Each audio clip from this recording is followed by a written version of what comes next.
Hola, buenas noches. Nosotras somos Lucía Sosa, Luciana Fiorenza, Lucía Campero, Valentina San Miguel y Ailén Smith y vamos a comentarle acerca de las acciones. Las acciones son uno de los instrumentos financieros más populares.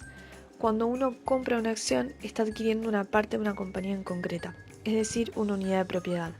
Cuantas más acciones uno adquiere, más proporción de la compañía se posee. Nosotros nos solemos referir a los mercados de acciones con ciertas palabras como valores, acciones o por la expresión de invertir en empresas o compañías. Un beneficio añadido de operar con acciones es la probabilidad de recibir dividendos. Estos representan la parte que a uno le corresponde de los beneficios de la empresa. Los dividendos son generalmente entregados 2 veces al año. La cantidad que uno reciba depende no solo del tamaño de los beneficios de la empresa, sino que también de la cantidad que la dirección asigne a los accionistas y de la cantidad que uno decida reinvertir en el crecimiento de la empresa.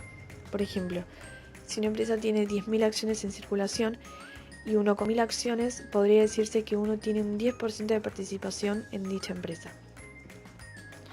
¿Cómo funcionan las acciones? La compra y venta de acciones funciona de una forma similar a la de un mercado, en el que las partes negocian un precio por el que intercambiar un activo. Las instituciones conocidas como bolsa de valores facilitan este intercambio de acciones que cotizan de forma pública. Para ello siempre es necesario que la empresa haya realizado una oferta pública de venta. Cuando uno compra o invierte acciones, está adquiriendo la propia acción subyacente tratando de mantenerla a largo plazo. Si la compañía crece y su valor se incrementa, la cotización de nuestras acciones también subirá. Sin embargo, si la compañía se devaluase, la cotización de las acciones también caería y se podrían sufrir pérdidas. Finalmente, ¿por qué las empresas emiten acciones? Generalmente las empresas se financian solicitando préstamos bancarios o mediante la emisión de bonos, pero ambas formas implican siempre el pago de intereses. Es por ello que ciertas empresas deciden financiarse mediante la emisión de acciones para que puedan ser compradas por inversores y ahorradores. De esta forma, tienen más libertad de uso de este capital y no conlleva el pago de intereses. Para una inversión individual es también muy atractivo que una empresa competitiva y con grandes productos o servicios emita acciones. Existen diversos motivos por los que invertir en acciones y entre los principales se encuentran hacer crecer nuestro capital, obtener ingresos recurrentes, protegernos de la inflación y diversificar si tenemos otro tipo de inversiones. Tipos de acciones. Los principales tipos de acciones conocidos son las acciones comunes u ordinarias y las acciones preferentes. Las acciones comunes u ordinarias son las acciones que da derecho al titular a participar en los beneficios de la empresa, que son los dividendos, y votar en las juntas generales de la compañía. Otorgan al poseedor el derecho a voto en estas asambleas. Estas asambleas se vota si el beneficio del ejercicio se reparte o se reinvierte. Las acciones preferentes son el título que representa un valor patrimonial que tiene prioridad sobre las acciones comunes en relación con el pago de dividendos. La tasa de dividendos de estas acciones puede ser fija o variable y se fija en el momento en el que se emiten. Luego están las acciones de voto limitado, que son aquellas que solo confieren el derecho a votar en ciertos asuntos de la sociedad, determinados en el contrato de suscripción de acciones correspondientes. Como compensación, estas acciones suelen ser preferentes o tienen derecho a un dividendo superior a las acciones ordinarias. Luego están las acciones convertibles. Las acciones convertibles son acciones que, como bien indica su nombre, tienen la característica principal de que se pueden alterar, cambiando sus propiedades originales. Tienen la capacidad de transformarse en bonos al cabo de un tiempo determinado, que dependerá de cada tipo de convertible. También es muy común lo contrario, esto de que los bonos se convierten en acciones. Por ejemplo, las acciones pueden ser preferentes en primera instancia y más tarde mudarse a acciones ordinarias. Luego están las acciones de la industria. Estas establecen que el aporte de los accionistas sea realizado en la forma de un servicio o trabajo. Son aquellas que se otorgan a empleados, funcionarios o directivos que trabajan dentro de una empresa. Luego están las acciones liberadas, que son aquellas en las que el accionista no tiene la necesidad de desembolsar capital propio total o parcialmente. Es decir, el accionista ya ha pagado por esas acciones y la totalidad de una parte de nuevas acciones emitidas se entregan sin coste. Luego está la acción propia. acción cuyo titular es la propia entidad emisora. Luego están las acciones con valor nominal y sin valor nominal. Con valor nominal son aquellas en las que se hace constar numéricamente el valor del aporte. El valor nominal de una acción es el resultado que obtenemos al dividir el capital social de una empresa entre el número de acciones en el momento de su emisión. Y las acciones sin valor nominal son aquellas que no expresan el monto del aporte, tan solo establecen la parte proporcional que representan el capital social. Y por último tenemos tipos de acciones según si se cotiza o no en la bolsa. Tenemos la acción privada, que son acciones que no cotizan en bolsa y suelen ser pequeñas y mediante empresas como pymes. Muchas veces se utiliza para definirla su nombre en inglés, Private Equity. Acción cotizada en bolsa es un tipo de acción que se puede comprar y vender libremente en el mercado bursátil y se emiten en el mercado primario y después se negocia en el mercado secundario. Observamos que las acciones son títulos valores y por ende deben estar representados de forma que puedan ser objeto de compra-venta o de otros negocios jurídicos con facilidad. Las formas de representación de las acciones son en función de la identificación o no del propietario, donde encontramos los títulos al portador, los cuales son títulos que quien los posee puede ejercer los derechos inherentes a la acción. Para su transmisión es suficiente la entrega del título. Y los títulos nominativos, donde el propietario de las acciones debe estar plenamente identificado. Para su transmisión se realiza una cesión formal que debe quedar registrada en el libro Registros de Accionistas y que se conservará en la entidad emisora de los títulos. La otra forma de representación es en función del sistema de registro de la propiedad de las acciones, donde encontramos la escritura pública, que es muy usada en empresas pequeñas o familiares, pero destaca por su poca flexibilidad para el tráfico de las acciones, y la anotación en cuenta, que es muy importante en la actualidad, ya que acelera el proceso de las transacciones. Es indispensable en sociedades que cotizan en bolsa. A la hora de aprender a operar con acciones, nos pueden surgir varias dudas, como por ejemplo, ¿por qué las empresas cotizan en la bolsa de valores? La razón principal es para obtener capital al acceder a los mercados de renta pública, vendiendo sus acciones a inversores particulares o institucionales. Por lo tanto, es una alternativa para obtener capital a través de inversores de riesgo. La mayoría de las empresas cotizan en bolsas de valores domésticas. Sin embargo, es común que las compañías coticen en bolsas distintas para sacar partido de las inversiones extranjeras. ¿Cuántas acciones puede tener una empresa? El número mínimo de acciones que puede emitir una compañía es una. Esta situación puede darse en el caso que solo haya un propietario en la compañía. Sin embargo, no existe un número máximo de acciones que una compañía pueda emitir, por lo que puede variar dependiendo la empresa. El número de acciones disponibles puede cambiar con el tiempo, ya que la compañía puede emitir más acciones o volver a comprarlas a los inversores. ¿Y qué valor tiene una acción? El valor de una acción varía dependiendo de si la miramos desde su valor razonable o desde su valor de mercado. El valor razonable es el valor esencial de una acción en base a los fundamentales de la empresa, mientras que el valor de mercado es la cantidad que los inversores están dispuestos a pagar por la acción.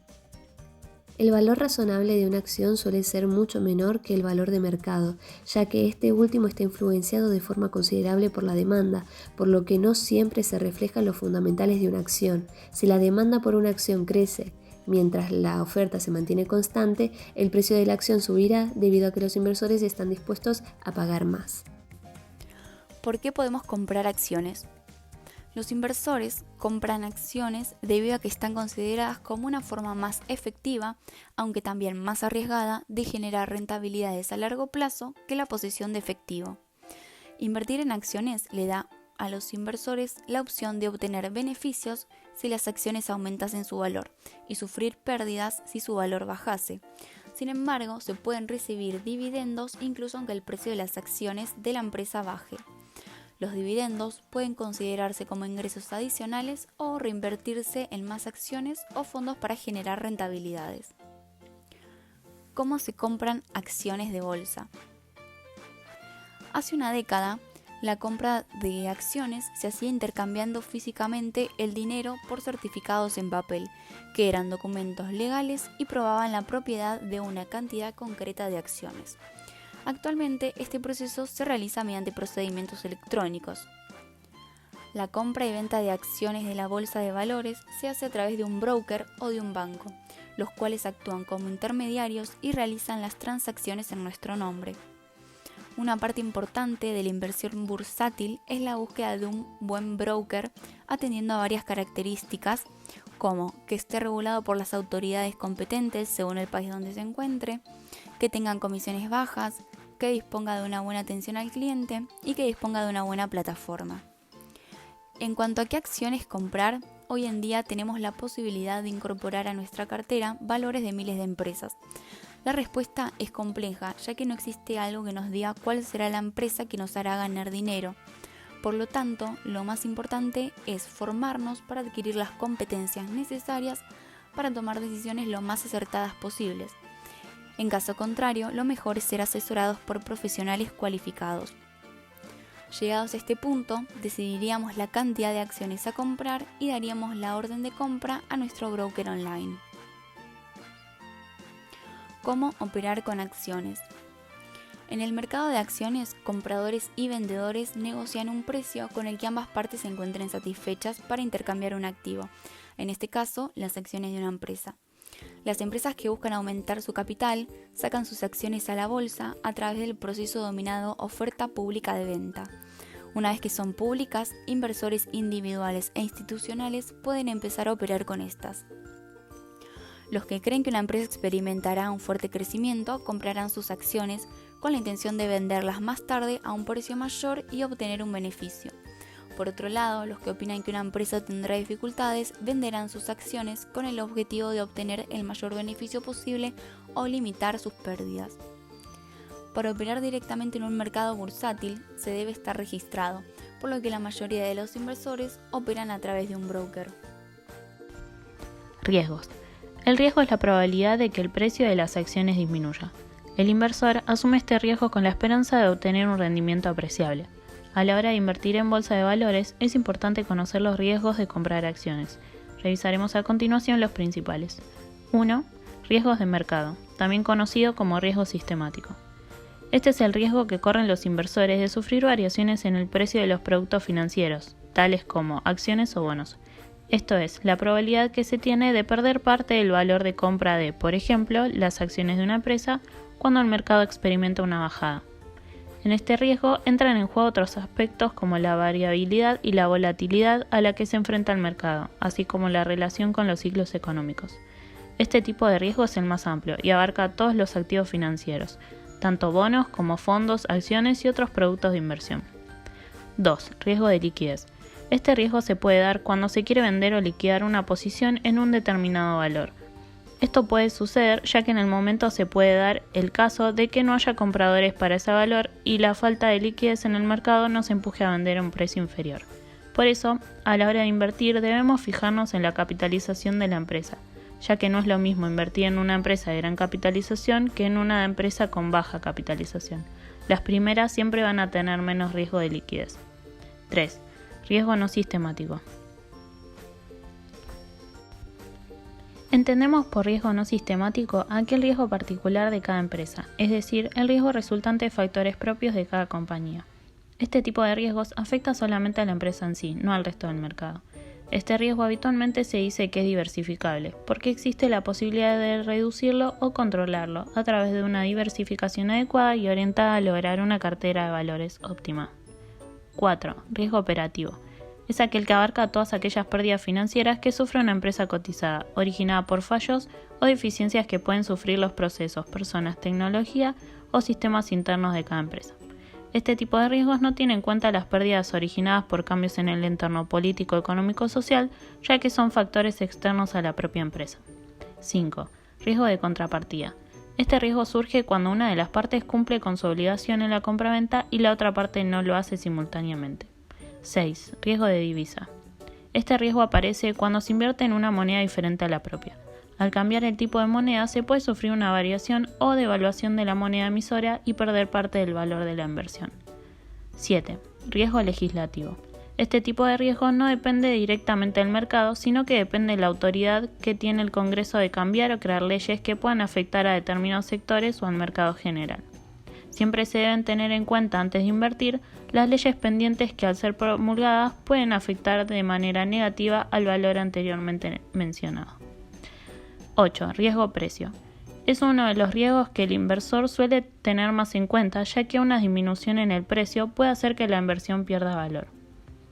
9. Riesgo de inflación. Es uno de los riesgos más destacados entre los inversores, ya que si la tasa de inflación es mayor al rendimiento que genera la inversión, el dinero invertido tendrá un poder de compra menor y por lo tanto nos encontraremos a un retorno real negativo. Es decir, la inflación reduce el rendimiento que genera una inversión, aunque históricamente las acciones se han mantenido por delante de la inflación. 10. Riesgo de interés. Esto afecta a la sensibilidad que puedan tener las inversiones a los posibles cambios sufridos por las tasas de interés. Principalmente, este riesgo afecta a las inversiones que ofrecen ingresos fijos, como pueden ser bonos y acciones preferentes, aunque también a empresas endeudadas, ya que una variación del tipo de interés variará la cantidad a pagar de esta. A todos estos riesgos hay que sumarles otro tipo de riesgos menos habituales, como pueden ser ataques terroristas, catástrofes, guerras y otro tipo de acontecimientos no controlables que puedan afectar al precio de las acciones. Como conclusión, podemos decir que las acciones de bolsa son un activo financiero a tener en cuenta si nuestro objetivo es hacer crecer nuestro capital. Pero no hay que olvidar que, como cualquier tipo de inversión, implica ciertos riesgos que debemos conocer. Igualmente es importante formarnos para poder tomar las decisiones más correctas posibles. Muchas gracias por escucharnos.